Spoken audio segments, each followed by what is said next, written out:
Another thing that's very important in improvisation is developing what I call interval sense, not to be confused with a sense of intervals. A sense of intervals is when you strike one note and then another note and you're able to name the distance that the second note is from the first. That's not what I mean in this case.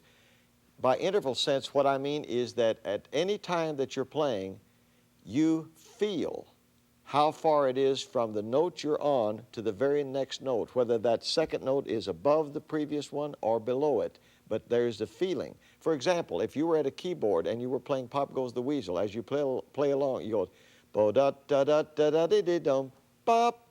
There is a feeling of how far that is, and it's only by experimenting, by trying to guess, by trying to go with your feelings as to how far it is that you develop this ability. You will do one of three things when you attempt to do this. You will either judge the right distance to the next note, or you will fall short of it, or you will go beyond it.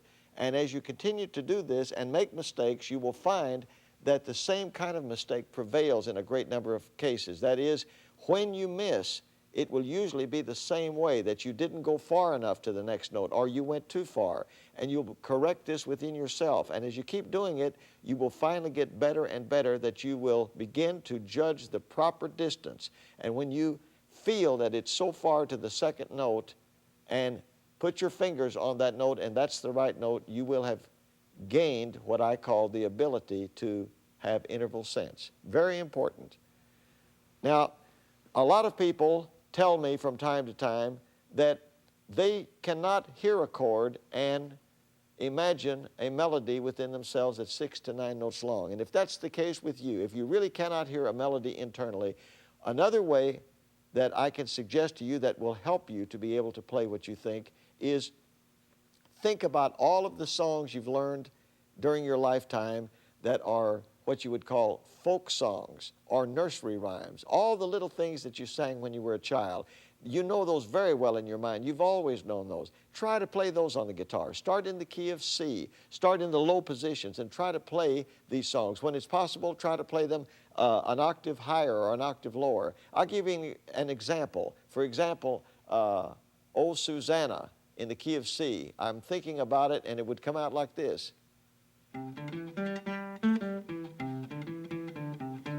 I could also play it an octave higher in this particular case. Not always can you do this, but in this case I could.